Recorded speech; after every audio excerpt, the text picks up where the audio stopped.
ব্যাংকের সঙ্গে কিভাবে আধার কার্ডের লিঙ্ক করতে পারবে সেগুলো তোমার জানো তো? জানো না। No.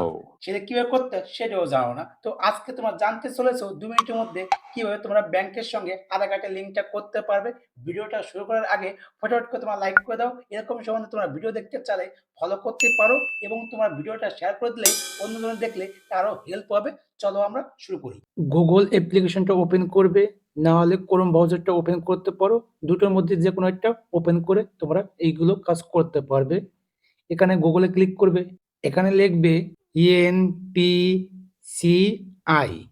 এনপিসিআই লেখার পরে সাজেস্টে ক্লিক করবে। ক্লিক করার পরে এরকম একটা ইন্টারফেস শো হয়ে যাবে, এখানে ক্লিক করবে। এরকম একটা ইন্টারফেস শো হয়ে যাবে, উপরে দেখবে 3 ডট আছে, এখানে একটা ক্লিক করবে। ক্লিক করার পরে এখানে দেখো লেখা আছে ডেস্কটপ সাইট, তো এখানে একটা ক্লিক করবে। ক্লিক করলে এরকম একটা ইন্টারফেস শো হয়ে যাবে। দেখো এখানে লেখা আছে কনজ্যুমার, এখানে একটা ক্লিক করবে।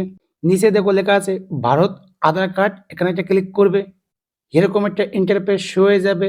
দেখো উপরে দেখো লেখা আছে আধার কার্ড, এখানে একটা ক্লিক করবে। উপরে আধার নম্বর দেবে, তারপরে দেখো নিচে লেখা আছে সেন্ডিং। কোন ব্যাংকের সঙ্গে লিঙ্ক করতে চাও এখানে ক্লিক করলে এরকম একটা অপশন চলে আসবে, এখান থেকে সেই ব্যাংকটা সিলেক্ট করে নেবে। নেওয়ার পরে নিচে ব্যাংকের নম্বর দিবে, তার নিচে ব্যাংকের নম্বর দিবে। তারপরে এখানে দেখবে কি যে নম্বরগুলো আছে সেই নম্বরগুলো এখানে দেবে। দেওয়ার পরে সাবমিটে ক্লিক করবে, তাহলে তোমাদের ব্যাংক সেটআপটা হয়ে যাবে। এরকম ধরনের ভিডিও দেখতে চাইলে ফলো করতে পারো, এরকম ধরনের তোমরা ভিডিও দেখতে পারবে।